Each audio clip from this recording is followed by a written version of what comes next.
Hello, everyone. This is Pastor Susan Strauss coming to you again, a proud member of the religious left and also proud progressive Christian. And I know that many people have a lot of criticisms of progressive Christianity, and also many people who appreciate a different view of traditional ways of thinking about Scripture, about God, about Jesus. Anyway, here again, and what I want to talk about this time is I came across an article last week that talks about transgender issues. And I thought that the best thing for me to do is ask someone who is more of an expert on some of these issues than I am, although I know a lot, because this is Reverend Barbara Peronteau, UCC pastor, who also happens to be my spouse. And before you start writing in your commentary that, oh, you must be a lesbian or you must be this or that, understand that I'm not. I'm a cisgender, straight woman, and that is my identification. And that'll be another topic for another day of how the old labels really aren't working for us anymore. But for today, we're going to look at this article because it's in response to James Talarico, who, if you've been watching my videos, you know that I've been sort of lifting up as, hey, look at this, a Christian who's espousing a lot of the same values that I and many other um, proud members of the religious left and progressive Christianity hold. So anyway, welcome, Pastor Barbara. Thank you for having me. Glad that you are here. And I'd like to start. I just have a couple of points that I would like to lift up from the article because they were things that jumped out at me. And so and we actually talked about the article, and there were the same things that jumped out at Barbara. And Barbara has a lot to say. So I wanted to start out by the author of this article is a man named Carl Truman, and he is on the he's a visiting fellow at the Center for Citizenship and Constitutional Government at University of Notre Dame. He's a conservative, and he has his opinion, but there are some things that he says that are just wrong. So we want to look at some of these things. So he's talking about how Talarico espouses a version of Christianity and a reading of the Bible that is just wrong. And he says that um, these issues, these so-called progressive values and issues, are losing favor with the public and actually is to blame for the decline of progressive Christian churches. And then he said has the comment, Talarico is not a sign of where America is heading, but where it has been. And then his next comment is nowhere is this clearer than in Talarico's views on transgenderism. So I'm going to stop there and I'm going to let Pastor Barbara make some comments on any part of that. Just go wherever you want with what um, Truman, interesting name, Truman has said. So, first of all, the mainline church has the tradition of the mainline church has never been to support what he calls transgenderism. We'll get to that later. Um, but growing up, so when you're trans, you are trans when you are born. You don't become trans. You are trans, and so um, growing up, the mainline church said crickets about transgender people, gay people for that matter, and it was never kind of an issue, nor was it an issue to talk about. It wasn't an issue not to talk about. Um, for the most part, they sort of sold out to the fundamental conservative folks on that, and never really knew how to respond to what the conservative folks were saying until recently, when we have when the LGBTQ people said, you know what, we are who we are, and we are faithful people. be that Christian, be that Jewish, be that Muslim, be that uh, Buddhist, Hindu, whatever our um, faith tradition is, and which we name and claim as our own. Um, uh, we are now speaking our truth to that tradition. And so here we are now. It has never been a traditional thing in the mainline church to say, oh, you're welcome here. It is still a struggle that is going on. That's number one. Number two, the word transgenderism that he says, it's not an ism. Nor does anyone get to have an opinion about any of our realities, any of our situations, and our authentic being. Um, you don't get an opinion on whether I should be legal or not legal. I am who I am, and I would like that it starts with that the discussion about legality begins with how shall we protect everyone, not push people aside. The word transgenderism is not a word that we people in the trans community use. It's not a word. Transgender is an adjective. It describes who we are. So if you're not transgender, and most of you are not, um, the word the word to describe who you are is cisgender. There is not a cisgenderism. We don't talk about isms. We talk about who we are, and how we can be there for one another and all people for that matter, not just who we are, but everyone. And when everyone gets to live in the community, everyone gets to be free and celebrate their own liberty, rather than having to push back on those who are pushing on us. So that's our goal is to not make other people transgender, because that's not how it works. Um, you are or you are not. And so transgender, like I say, is an adjective. Transgendered, uh, transgender with an ed, meaning past tense, transgendered, is not a word either. And I see that even in the community, I see that, and that is not a word. Um, Transgendered is not that something happened to us, that all of a sudden, poof, we're transgendered. No, that's not how it works either. When we are transgender, we know at a very early age, um, before we can read, before we can even log on to the computer, and even before some of us, there was a computer.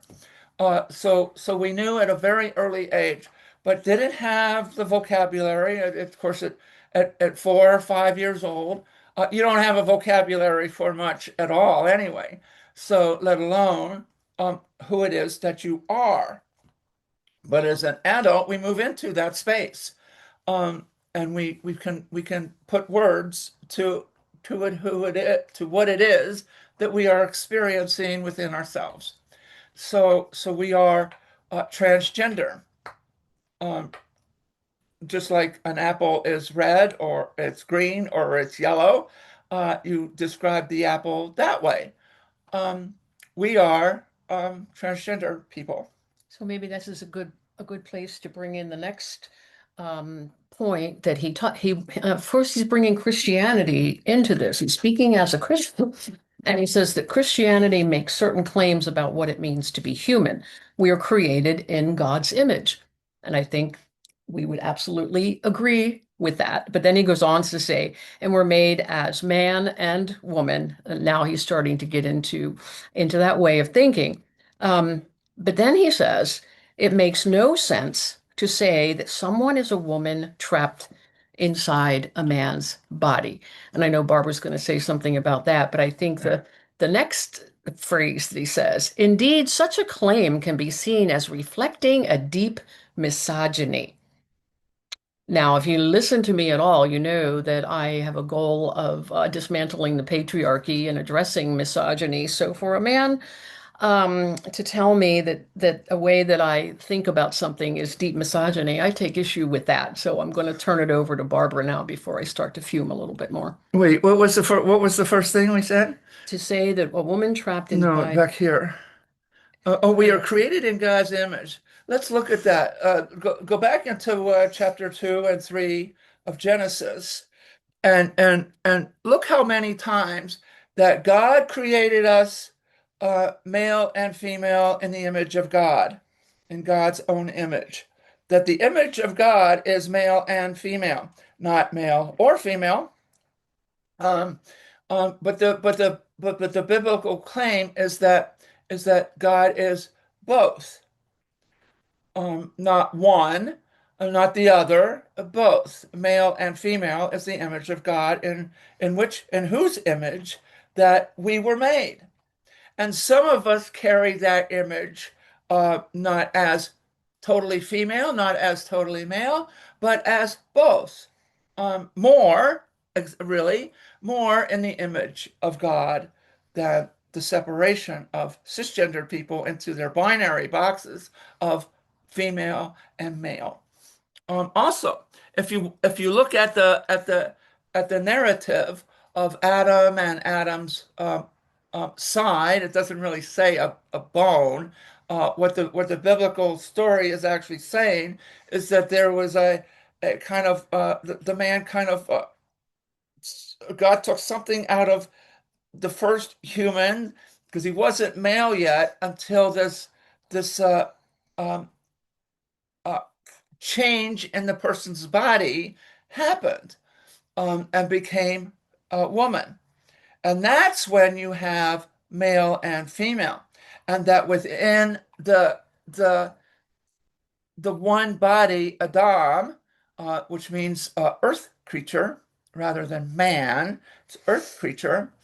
Um, and inside this body is both male and female, made in the image of God.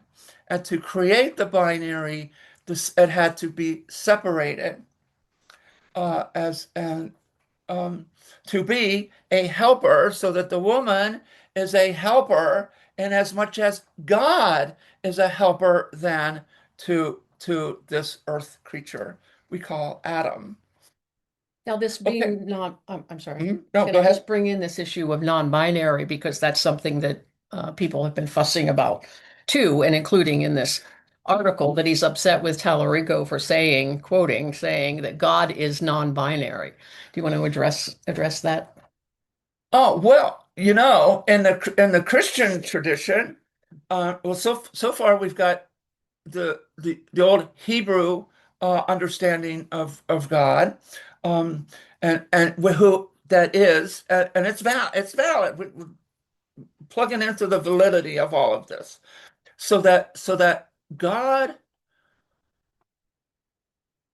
is both male and female. When you get to Christian theology, you have a Godhead, as we say in real true theology. Um, the the Godhead, you have Christ and you have Holy Spirit. Spirit being the feminine part of God. So you have three parts: the one and three, the three and one, the Holy Trinity, and in whose life I bind myself unto thee today, in the words of St. Patrick's breastplate. So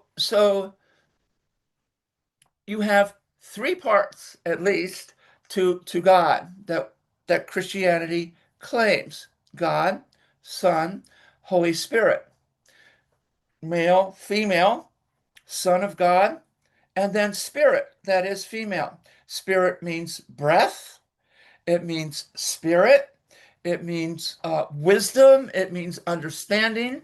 Um, and and so we breathe out. It means word, the logos. So the logos that was spirit in the beginning, we're going to John chapter 1, what in the beginning was with Christ, and Christ became flesh. And so in the unity of Holy Spirit and and God, you now have a human being that takes the place of Adam, who was made in the image of God, both male and female. So, another thing that this writer of this article does is he again, because he's talking about how this way of thinking is deep misogyny. He's quoting some feminists actually, and there are feminists today who do not adhere to this way of thinking. Think who's Harry Potter? What's her name? J.K. Rowling's. Anyway, there are women who say that trans women are not real women. What is a real woman? And so he's buying into that and talking about or trying to claim that trans women are not real women as a feminist issue. You want to say anything about being a told you're not a real woman other than spy on you. Other than what on me? Spy on you. I don't know what that means. Go to hell. Oh. Well, the hell part, what is hell? It's hell by this guy saying that I'm not a real woman. I'm any more than much more. I am a real woman as much as any other woman is a real woman. So it's not. How do we define male and female? Mhm. Is it by what's going on in your and what is gender? All these things come into mind, come bubbling to the top, and this guy doesn't even understand any of it. Um, um, Gender is a cultural way to define who you are. So, for example, who gets to play with dolls? Well, if you're born with certain body parts, you get to play with dolls. And if you're born with certain body parts, well, here's your ball and glove and your toy truck, and you get to play with those. But oftentimes, the kid with the truck is looking at the dolls, and the kid with the dolls is looking over here at the truck, and wants to be a truck driver when she grows up. So anyway, um, uh, uh, how is it that we define um, uh, male and female? At Maslin Hospital in Ohio, football is a huge thing in that part of Ohio, probably all of Ohio. And at Maslin, if you're a baby boy, born assigned your sex assigned at birth is male, you get a little football, right? And if you are born as your sex assigned at birth is female, you get a pom pom. But what if that girl with the pom pom grows up and wants to be a linebacker, a running back, the quarterback? What if that happens? And what if the boy who has now a football wants to be the cheerleader and have those pom poms? Because it's not body parts that define who you are. It's your spirit that's basically inside between the ears. So it's not between the legs that makes us who we are. It's our spirit that resides inside our brain. How that happens, I don't know, but it does. And if you look at the science, that's where it will take you. If you listen to every one of our stories, although there will be many differences in our stories, um, What do um, you always say when you've met oh, when you've met one trans woman, you've met one one? trans woman. So, um, um, I forget where I was going to go with that. Well, it Eh, also isn't related to whatever surgeries you might have had. And by the way, don't ask about it. That's rude. It's not about where you are in the process, and we could say a whole lot more about that. Maybe we'll do that in another video. But this is like the really the core of some of these issues that some folks like this author just do not understand. They don't understand. And he's saying what he's claiming now is that this is why the progressive church, Christian church, is failing, because he seems to think that progressive Christians latch on to so-called liberal social issues, without being grounded in our faith, which is completely not true. He's also claiming that. Um, that these kinds of issues are more attuned to the Democratic Party, which, we can talk about the differences between the two parties, but what we're saying is not about your party. It's not it's not about your political place. You want to, The church is not here to rubber stamp your political views. The church is here to shape your worldview as if we were looking through the eyes of God. And Carl Truman here um, wants us to think that Christianity is a bunch of rules that we have to follow, and in particular, to hate certain people, hate the immigrants, hate the trans kids. And if we make legislation that pushes trans people out of the public square, whoa, we've done something. But you still haven't done anything about equality, liberty, retain the right to vote. You haven't done anything except to take liberty and freedom away from people. Um, so there's that's going on. the Where are we? well, the only other thing I wanted to raise is because he brings it up is the issue of puberty blockers. Oh, And Peter. let me just say Uh, that he cites an article. He doesn't say what the article is, but he gave the author, so it was easy to find. Um, in this study that said, now I won't be able to find it, that it doesn't give enough proof or evidence that puberty blockers are right. Well, I looked at the article, and I'll let you talk in a minute about this. But what she says in the midst of a whole bunch of other stuff, it says adults who deliberately spread misinformation about this topic are putting young people at risk, and in my view, that is unforgivable. We certainly are not saying that no one is going to benefit from these treatments, and I myself have spoken to young people who definitely do appear to have benefited. So he doesn't quote that, but I think that's important if you want oh, to it's mention that. hugely important because puberty work blockers work. So when you're a preteen, by the time you're a preteen, you know who you are. Um, Whether or um, not um, you tell anybody. whether or not you tell it, whether or not you tell anybody, whether or not anything's been done, whether or not um, you have socially transitioned, which transition to me is more like I didn't transition from male to female. I it felt more like I emerged into who it is that I am. And I never felt trapped either. I always felt that life would be better living my life as female. Um, and it has.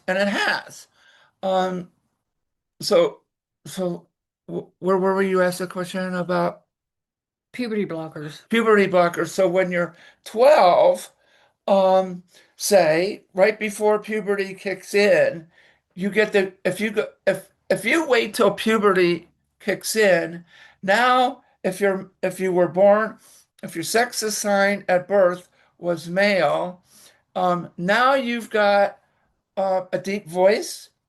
You've got a chiseled chin, a protruding jaw. You've got the thing up over here, over your brow, um, and some other things that are going on. Maybe a large Adam's apple. Um, that just when you look in the mirror, it causes all kind of what we call dysphoria. Um, and something has to be done because inside um, your brain is telling you you are female and you don't look like who you're supposed to be looking like. And um, so our gender identity starts between the ears, not between the legs. The mind uh, cannot be changed. You cannot change the mind. You can change the body, but not to match the mind. But you cannot change the mind to match your body. Um, so that, for example, if you are male and you're in some sort of accident and you somehow have to lose your body parts, um, does that make you female because you no longer have your body parts? No, no, you are male to begin with, and you will always be male. And so that's the way it is with trans folks. You are who you are, um, as it would either be female or male, regardless of your body parts. So when you're 12, now all of a sudden you've got breasts when you don't need breasts if you're a trans man. Um, you have um, a deep voice, chiseled jaw, so on, uh, and you don't need that. And that causes monetary issues going down the road when you have to pay for surgeries to correct the body to match who it is that you are, when a simple fix could have happened when you were 12 or 13 and before puberty really truly kicked in and you block your puberty and it doesn't affect you um in a permanent way. If you decide to go off your puberty blockers, then your puberty will kick in and so that when you're 18, some say 17, but when you're 18 and you can demonstrate and make that decision who you are, then this you can go off your puberty blockers and go on to hormone replacement, and get your surgeries that you might need. If However, you you can afford choose. if you If you choose, choose. exactly. Um, and uh, and also, if you choose, so it's not a choice, but you do have choices along the way. Being transgender is kind of like a train ride.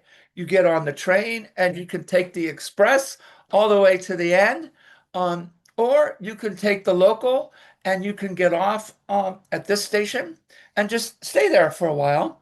And if you decide to get back on the train, you get back on the train, you go down a couple stops, and then you get off at that station, and you stay there for a while.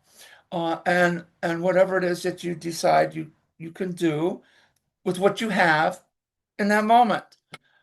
Sometimes we don't have the insurance, sometimes we don't have the money, and so we do what we can with who it is that we are. We have so much more we could talk about for sure. Uh, Oh, I oh, want to get back to the part about what is Christianity. go ahead. Go ahead. At the heart of Christianity is not a bunch of rules, but at the beating in the beating heart of the church of what Christianity is, and that the church and Christianity are not separate things. They act like they're separate things, but they are not separate from each other. And and the church and Christianity at the beating heart of who the church is the same that um um the the church, the what do I want to say? The The beating heart of the church. As at the beating heart of the church is is the church, um the chief article of the church is that the church stands or falls on the chief article of justification, that we are justified by faith, by grace, through faith on um and that this is the chief article on which the church stands or falls. Um And And, so and so, uh, through faith, not by what we do or by who we are or what's between our legs or not between our legs, we are saved and we are justified. We are absolved from all sin. This happened in the incarnation. It happened of Jesus Christ. It also happened on the cross again, in which we can live into that space that calls us forth out of the tomb. Come forth, he said. Jesus said to Lazarus, and to each of us, come forth out of that tomb in she which is a preacher. the She is soul a preacher. in which culture puts us in. And then so the heart of Christianity is not a bunch of rules and regulations. No, it's freedom And uh, love. and And love. love for every single person. Every single person. Every single person. And this is what a lot of the conservatives and this Christian nationalism just gets so wrong. Because each of us, every one of us, is a child of God, however you define who God is for you. Even our enemies. Yeah. It's hard sometimes, right? Even Carl Truman. Exactly. Even he who cannot be named. We might hate what they do, but we love them because they're a child of God. Man, we could talk, man, well, a terrible thing to say. Woman, we could talk Woman. about so much more, and maybe we will at another time. But I'm so grateful, Pastor Barbara, that you came. We're actually here in the same house, but came over to my computer to talk with us today. And I hope you'll come back again. Thank you so, so much. Well, thank you for having me. Oh, It's you're been a welcome. joy as You're always. welcome. All right, everybody. Come back again at another time. I know some of you will have some comments. I just ask that be respectful. Okay? Be respectful. You can say your opinion. That's okay, but let's be respectful. All right. Bye, everyone.